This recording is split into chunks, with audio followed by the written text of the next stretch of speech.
Anksčiau gavęs Lietuvos studento pažymėjimą dėdavo jį į piniginę. MokyPay dėka, nuo šiol savo pažymėjimu gali naudotis vietoj piniginės.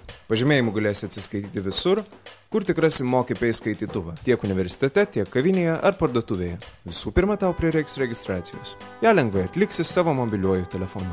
Omnitel klientai žinutės langelėje turi suvesti raides LSP bei pažymėjimo numerį, kurį rasite po brūkšniniu kodu esančiu po jūsų nuotrauką. Šią kombinaciją išsiuntę numeriu 1397 gausite pasiūlymą susikurti PIN kodą. Juo turėsite patvirtinti mokėjimus didesnius nei 20 litų.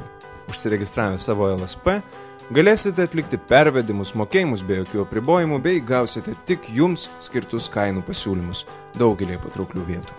Bitės klientų registracijos procedūra panaši. Numeriu 1397 išsiuntę LSP bei pažymėjimo numerį, jūs gausite žinutę apie sėkmingą registraciją. Jei pažymėjimą atsiėmėte Bitės salone, sąskaitoje jau rasite 10 litų smulkioms išlaidoms.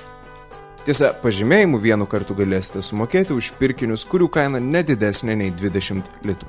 Tele2 klientams taip pat taikomas 20 litų mokėjimo limitas, tačiau registracija nereikalinga. Tavo elektroninė piniginė yra susieta su tavo mobiliojo telefono numeriu. Nesirūpink LSP užsakymo metu, nurodė neteisingą mobiliojo telefono numerį arba pakeitė operatorių. Naują numerį su elektroninė piniginė susijęs įsiųsdamas SMS numeriu 1397.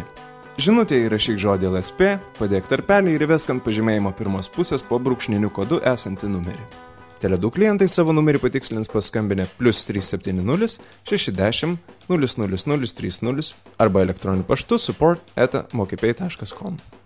Aktyvavę savo Lietuvos studentų pažymėjimą turėsi ne tik puikiai veikiančią elektroninę piniginę, tačiau ir daugybę šaunių pasiūlymų. Pavyzdžiui, specialios kainos baruose arba kavinėse.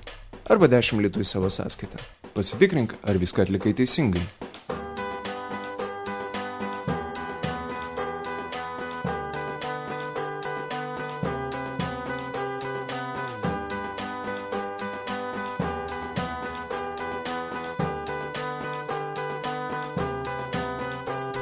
Daugiau informacijos bei galimybę pasipildyti savo sąskaitą www.mokypay.com.